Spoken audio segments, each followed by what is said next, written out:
पूर्णमदः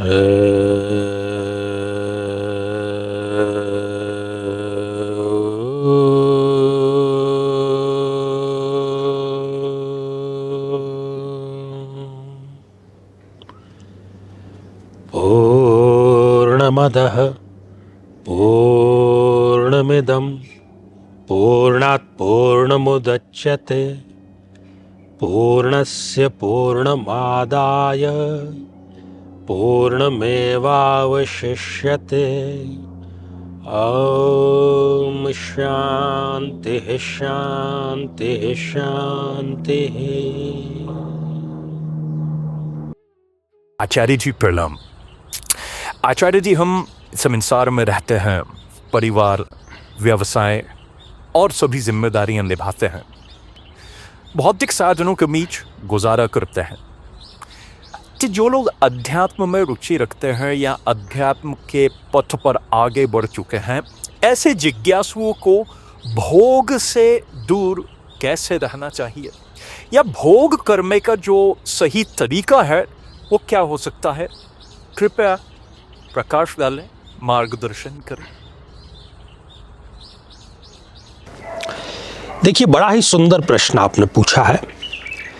अगर हम संसार में हैं, खास तौर पर गृहस्थ हैं, तो भोग के बीच में ही हैं। पूरी जीवनचर्या में, पूरी दिनचर्या में, प्रातः से लेकर के शयन तक आप विभिन्न प्रकार के भोगों के बीच ही रहते हैं, इसमें कोई दो राय नहीं है। लेकिन भोग का सही तरीका क्या है, इसके बारे में यदि हम शास्त्र पर दृष्टि डालते हैं तो वहां हमें ईश तत्व के बारे में पहले शायद हमने किसी सत्र में चर्चा की हो। यदि हमारी दृष्टि ऐसी है कि हर एक वस्तु में, हर एक व्यक्ति में कहीं ना कहीं ईश तत्व है, और वो है ही, तो जब जिस वस्तु में ईश तत्व है उसका मालिक, उसका स्वामी कौन हुआ? बट नेचुरल सी बात है कि उस वस्तु, उस स्थिति, उस हर एक चीज का जो मालिक है, जो स्वामी है, वो ईश ही हुआ। ईश, ईश्वर हुआ। तो उसका मालिक ईश्वर है, तब आप कैसे उस पर अपना स्वामित्व जता सकते हैं? नहीं जता सकते ना। वो अल्टीमेटली ईश तत्व का ही है, आपको केवल कुछ समय के लिए वो मिला है। जब हमारी ऐसी दृष्टि आ जाती है तब हम संतुलित भोग करते हैं। जो बीच का रास्ता है वो ही सर्वोत्तम होता है। जब हम कहते हैं कि ये वस्तु, ये स्थिति, ये मेरा है, ये मेरा घर है, ये मेरा ऑफिस है, ये मेरा बैंक बैलेंस है, ये मेरी गाड़ी है, तब हम सबसे बड़ी गलती कर रहे होते हैं। क्योंकि ये सब क्या है? भौतिक वस्तुएं हैं और यहीं रह जानी है। इसलिए जब भोग का प्रश्न आता है उसमें एक बड़ी ही सुंदर बात है और बड़ा ही सुंदर वो सूत्र है। वो सूत्र क्या है? तेन त्यक्तेन भुंजी था। अर्थात जो आप भोग कर रहे हैं, जो आप भोग रहे हैं, कुछ भी हो सकता है, वॉट एवर इट इज, वो त्याग पूर्वक भोग करें। स्वामित्व पूर्वक नहीं, त्याग पूर्वक। उसका जो जितना भी अंश है आपकी श्रद्धा अनुसार आप उसको बांटें सोसाइटी में। जब आप त्याग पूर्वक भोग करते हैं तब आप ये स्वीकार करते हैं कि मेरा इसमें स्वामित्व नहीं है, ये ईश तत्व का ही है, और आप उसमें अपना अधिकार नहीं जताते हैं। अब इसका एक और दूसरा पक्ष है, और बहुत अच्छा वो पक्ष है कि अगर आप संतुलित भोग कर रहे हैं तब तक ठीक है, लेकिन यदि आप एक सीमा रेखा से आगे बढ़ जा रहे हैं तो होगा क्या? वो जो भोग विशेष है वो आपको भोगने लगेगा।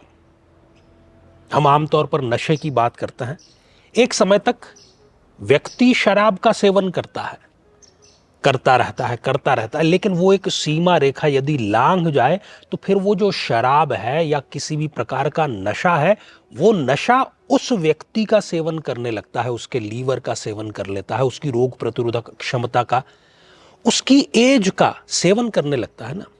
तो भोग को आप संतुलित स्तर तक भोगेंगे तब तक आप स्वामी हैं, लेकिन आप भोग के गुलाम बन गए तो फिर वो जो भोग है वो आपका सेवन करने लगेगा। और हर एक वस्तु पर, हम केवल नशे की बात नहीं, यदि हम भोजन की भी बात कर लें, यदि आप कम पौष्टिक और संतुलित भोजन करते हैं, बहुत अच्छी बात है।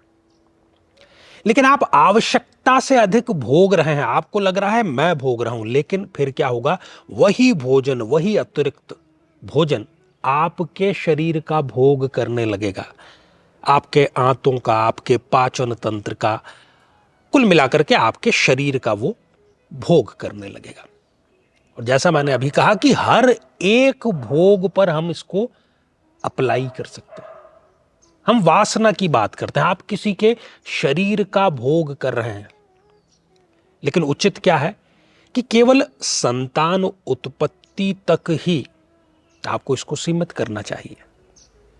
ब्रह्मचर्य के दूसरे जितने रूप हैं उनका पालन करना चाहिए, नहीं तो यहां पर भी फिर वही बात होगी कि वो फिर वासनाएं आपको भोगने लगेंगी, आपके शरीर को, आत्मा को, मन को अंदर ही अंदर वो खोखला करती जाती है। तो भोग का बड़ा सुंदर सा ये स्तर है। इसलिए जब भी भोजन की बात आती है तब हम क्या कहते हैं कि समय समय पर उपवास करना चाहिए, संतुलित और कम भोजन करना चाहिए।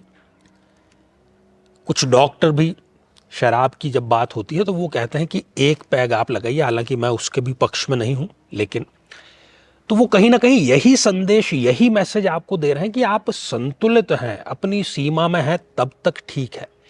लेकिन जैसे ही आप उस सीमा रेखा को लांघ जाते हैं तो आप उसके गुलाम बन जाते हैं। अब वो भोग आपको भोगने लगेगा।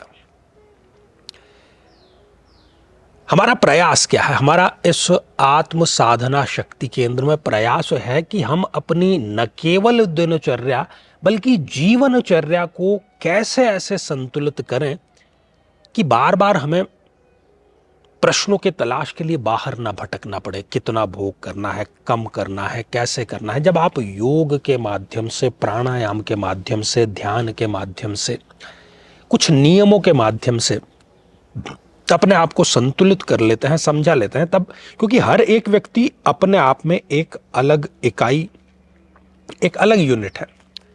किसको कितना भोग करना है, भाई किसी के लिए कम कैलोरी बहुत अच्छी बात है, लेकिन किसी का शरीर जो शारीरिक श्रम अधिक करता है उसको अधिक कैलोरीज की जरूरत है। तो इस संतुलन को हम आपको बतलाते हैं और मेरे ही मार्गदर्शन में हम इस प्रकार के जो शिविर हैं उसका भी समय समय पर आयोजित करते हैं।